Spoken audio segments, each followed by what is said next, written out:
क्योंकि मैं नाम जानता नहीं हूं आप लोगों को। सभी मेरे सम्मानित साथियों, बड़ी महत्वपूर्ण चर्चा यहाँ पर हो रही है। ये जो वर्तमान सरकार है, ये सरकार लोकतांत्रिक मूल्यों का हनन कर रही है। सभी संवैधानिक संस्थाओं का अतिक्रमण किया जा रहा है।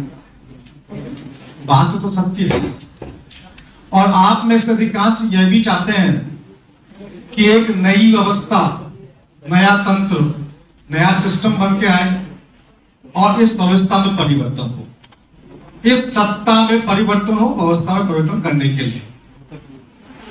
अब सवाल यह महत्वपूर्ण यह होता है कि यदि हम समाज को, देश को दलित, आदिवासी, सवर्ण, पिछड़ा में विभाजित कर देंगे तो कैसे बात? अगर आप दलित और सवर्ण की लड़ाई को शुरू कर देंगे तो समाज तो वैसे ही टूट जाएगा। जो समाज पहले से टूटा हुआ है, जिस समाज को अंतर्राष्ट्रीय शक्तियों ने मिलकर के कई बार तोड़ा है, जिस देश को 1000 वर्ष तक गुलाम बनाया गया है, जिस देश को 300 वर्षों से गुलाम बनाया गया और वर्तमान में 70 वर्षों से ये कहने की बात है कि संविधान हमारा है, प्रधानमंत्री हमारा है, परंतु ऐसा कुछ नहीं है। यह सब कुछ बाहर बैठी हुई ताकतें वो नियंत्रित करती है, वही देश में कानून बनाती है। आप में से अधिकांश को इसकी जानकारी शायद नहीं। आपको लगता है कि देश हमारा, प्रधानमंत्री हमारा, मंत्रिमंडल हमारा, हमने चुनाव लड़ा, हमने जिताया, परंतु वो ताकत जो देश को छोड़ के जा चुकी है, वो देश को 1947 में इसलिए गई थी क्योंकि उनको पता चल गया था कि अब वो वहीं पर बैठ करके इस देश को नियंत्रित कर सकते हैं, और वही लोग इस देश को अपने नियंत्रण में पूरी तरह से ले चुके हैं। जो भी कानून बनता है इस देश के अंदर, वहां से आदेश पारित होता है और वो कानून हमारी भाषा में, हमारे सामने, हमारे लोगों के बीच में वो हमारे संविधान में पास हो जाता है। सरकार चाहे किसी की भी हो, चाहे कोई भी पार्टी हो। अभी आप देखेंगे कि देश के अंदर लॉकडाउन लगा, लॉकडाउन देश में लगाया गया, किसने विरोध किया? सवाल बीजेपी कांग्रेस का नहीं, मैं बीजेपी का सपोर्टर नहीं, मैं बीजेपी को वोट नहीं देता। सवाल महत्वपूर्ण यह है कि क्या गैर बीजेपी सरकारों ने विरोध किया? दिल्ली के अंदर केजरीवाल साहब ने 2000 रुपए का जुर्माना लगा मास्क नहीं पहनने पर। वो मास्क जिसको पहनने की, नहीं पहनने की आजादी थी, केंद्र सरकार का कहना था, स्टेट गवर्नमेंट का कहना था कि मास्क आप पहने न पहने ये आपकी इच्छा पर निर्भर करता है। किसने विरोध किया? वैक्सीन का विरोध किया किसी ने? इस देश में 3 करोड़ लोग वैक्सीन से मारे जा चुके हैं। क्या ये आप लोगों को चिंता का विषय नहीं होना चाहिए? क्या सिर्फ एक दलित, एक आदिवासी, एक पिछड़ा और महिला, इसके अलावा किसी और का व्यक्ति का चिंतन आपके पास नहीं होना चाहिए? अगर सवर्ण की मौत हो रही तो क्या होने दो उसको, मौत को। है?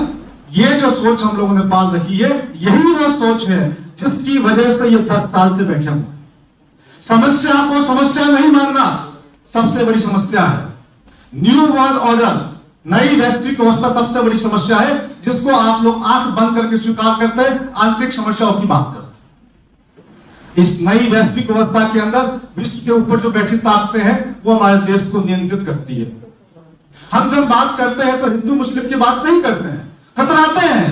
हिंदू मुस्लिम की बात नहीं करना, मोदी जी करेंगे, बीजेपी वाले करेंगे, और वो करेंगे तो हम क्या करेंगे? ये तो मुद्दा ही नहीं है। अच्छा, हिंदू मुस्लिम कोई मुद्दा ही नहीं है। फ्रांस में क्या हो रहा जाके देखिए, फ्रांस में मुस्लिम ईसाई में झगड़े हो रहे हैं, बहुत दंगे हो रहे हैं। अभी आप जाकर देखिए स्वीडन में क्या हुआ, वहां पर लोग सरेआम कुरान को जला रहे हैं। इसका मतलब ये भी एक समस्या है। इसका समाधान क्या होगा, ये चिंतन करना पड़ेगा कि किस प्रकार से अहिंसक तरीके से आपस में बैठा करके दोनों समुदाय को, दोनों धर्मों को इस समस्या का समाधान भी निकालना पड़ेगा। समस्या को समस्या मानना होगा। तो पहली समस्या जो हमारे देश के सामने जो आ रही है, वो न्यू वर्ल्ड ऑर्डर की समस्या है। दूसरी समस्या हिंदू मुस्लिम समस्या है, इसको स्वीकार कीजिए। और तीसरी समस्या जो है, जिसे कहा जाता है ईसाई मिशनरीज की समस्या, वो भी है। मणिपुर में जो हो रहा है वो आज का नहीं है दंगा, ये आग बहुत पुरानी चलती आ रही, उसकी वजह से दंगे हो रहे हैं। इस समस्या को भी स्वीकार करना होगा। इसके साथ में ये जो छोटी मोटी समस्या जो आती है उसकी बात भी हमें करनी होगी। तो मैं आप लोगों से कहना चाहता हूं कि देश की समस्याओं का अगर विस्तृत विवरण किया जाएगा तब जाकर के आप और हम मिलकर के सत्ता को परिवर्तन कर सकते हैं, अन्यथा ये सत्ता व्यवस्था की स्थिति आपके सब में बैठी रहेगी। मैडम जी खड़े हो गए हैं तो शायद इशारा कर रहे हैं कि मैं अपनी बात को समाप्त करूं। बस 1 मिनट और लूंगा मैडम जी। मेरी बात को अन्यथा लेने की आवश्यकता नहीं है, या मत सोचिएगा कि भाई आप लोग क्या सोच रहे।